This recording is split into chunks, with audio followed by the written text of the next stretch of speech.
Hello' everyone, নতুন এটা travel ব্লগৰ সৈতে মোৰ চেনেলত আপোনালোক সকলোকে স্বাগতম জনাইছোঁ। বহুত দিনৰ মূৰত ব্লগ লৈ আহিছোঁ। আমি যাবলৈ ওলাইছোঁ পুৰীলৈ, পুৰী জগন্নাথ মন্দিৰলৈ। আমি আমাৰ পৰিয়ালটো গোটেইটো ওলাইছোঁ, মই, মোৰ ল'ৰাটো, হাজবেণ্ড আৰু আমাৰ মা দেউতা। আমাৰ ফ্লাইট আছিল যোৰহাট টু ভুৱনেশ্বৰলৈকে। Jorhat to Bhubaneswar direct flight নাথাকে, যোৰহাটৰ পৰা কলিকতালৈকে ফ্লাইট আছিলে, তাৰপিছত কানেক্টিং ফ্লাইট আছিলে কলিকতাৰ পৰা আমাৰ ভুৱনেশ্বৰলৈকে। ভুৱনেশ্বৰত আমি নামি পেলাই তাৰ পৰা এখন গাড়ী লৈ আকৌ পুৰীলৈ যাত্ৰা আৰম্ভ কৰিলোঁ। ৰাস্তাত বিশেষ ভিডিঅ' নকৰিলোঁ আৰু আহি আমি এয়া পুৰী পালোহি। এয়া পুৰী সাগৰৰ, আমাৰ হোটেলখন সাগৰৰ সন্মুখতেই আমি বুক কৰি থৈছিলোঁ। হোটেলখন হৈছে হোটেল সোনাৰ বাংলা। আৰু ভিডিঅ'টো শেষলৈকে চাব বুলি আপোনালোকে আশা কৰিলোঁ।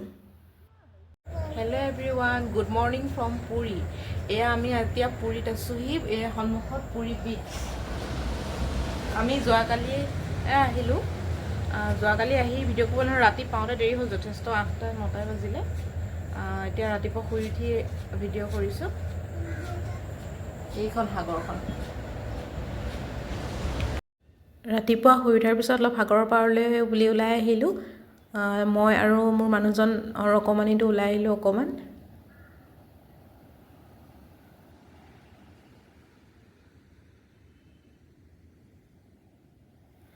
এয়া ল'ৰা আৰু দেউতাকে অকণমান সাগৰৰ পাৰৰ পৰা দৌৰিছে। সি খুব ভাল পাইছে, প্ৰথমবাৰ আহিছে সি পুৰীলৈ। আমাৰ বাৰু এইবাৰ তৃতীয়বাৰ হৈছে পুৰীলৈ অহা।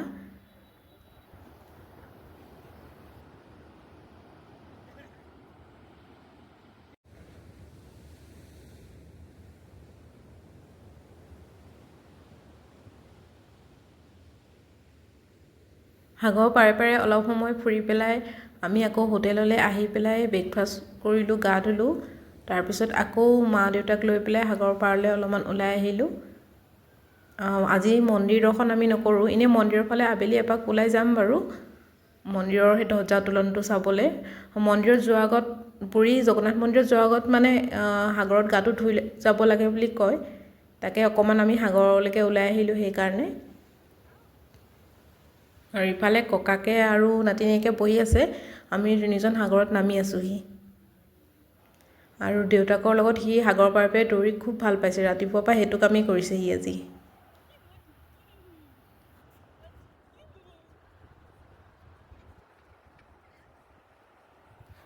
ইয়াৰ পিছতে আমি পুৰী ফেমাছ মিঠাই চেনাপুৰা খাই চালোঁ, চেনাপুৰা টেষ্ট ল'লোঁ।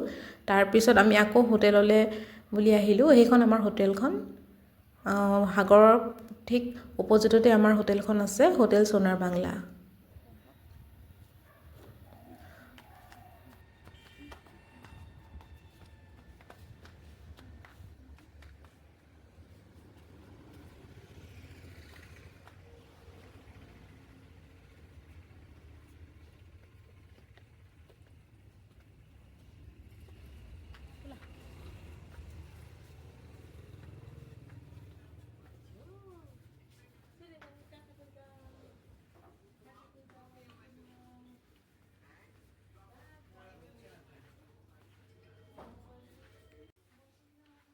এতিয়া আপোনালোকক আমাৰ হোটেলৰ ৰুম টুৰটো দি দিওঁ বুলি ভাবিছোঁ। এয়া দৰ্জাখনৰ লকটো খুলিছোঁ। লকটো খোলাৰ পাছতে আমাৰ বাথৰুমটো আছে, বাথৰুমটো বাৰু পিছত দেখাম, প্ৰথম ৰুমটোকে আপোনালোকক দেখুৱাই লৈছোঁ।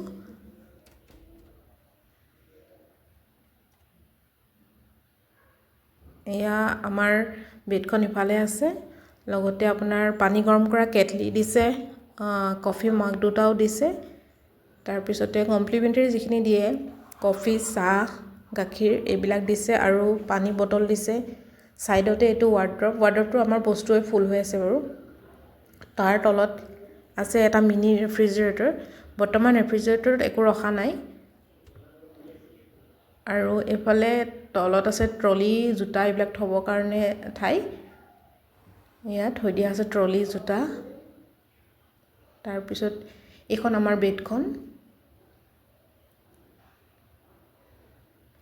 এইখন মিৰৰখন, তাৰ কাষতে আছে টিভিটো, আৰু টিভি ইউনিটতে আছে AC ৰিম'ট, টিভি ৰিম'ট। তাৰপিছতে এইখন ফেনো আছে বাৰু, ফেনৰ ইমান প্ৰয়োজন নহয়, ACও আছে ৰুমটোত। আৰু এয়া হৈছে হোটেলৰ মেনুখন, আৰু ইয়াৰ ৰিচেপশ্যনিষ্টৰ নাম্বাৰ আছে আৰু আমাৰ ৰুমটো ফ্ৰণ্ট চি ফেচিং ৰুম হয় একদম সাগৰৰ পুৰা ভিউ লৈ আৰামত বহি থাকিব পাৰি ঠিক আছে এতিয়া আপোনালোকক আমাৰ বাথৰুমটো দেখাইছোঁ বাথৰুমটো বিশেষ দেখাবলগীয়া একো নাই গোটেইখিনি বস্তুৱে আছে এয়া শ্যাম্পু বডি ৱাছৰ পৰা হেণ্ড ৱাছৰ পৰা ইত্যাদি গোটেইখিনি বস্তু আছে কমপ্লিমেণ্টাৰী বাকীখিনি দিছে তেওঁলোকে ফণি পৰা ব্ৰাছৰ পৰা টুথপেষ্ট পৰা সকলোখিনি দিছে আমি নিজে লৈ গৈছোঁ বাৰু সেইখিনি আমি ইউজ কৰা নাই এতিয়া আপোনালোকক আমাৰ অকণমান বেলকনিটো দেখুৱাই দিছোঁ এইটো আমাৰ বেলকনিটোত বাৰু কাপোৰ ধুই পেলাই মেলি থৈ গৈছিলোঁ গতিকে সেইখিনি ইগন'ৰ কৰিব আৰু এয়া হৈছে সাগৰখন আমাৰ বেলকনিৰ পৰা ধুনীয়াকৈ বহি সাগৰৰ ভিউটো লৈ থাকিব পাৰি আৰু আজিলৈ ভিডিঅ'টো ইমানেই ইয়াৰ পিছৰ অংশও আহি আছে ভিডিঅ'টো চাই কেনেকুৱা পালে জনাব আৰু যদি ভাল লাগিলে চাই চেনেলটো ছাবস্ক্ৰাইব কৰিব লাইক কৰিব আৰু কমেণ্ট কৰিবলৈ নাপাহৰিব তেন্তে আজিলৈ আহিছোঁ বন্ধু বান্ধৱীসকল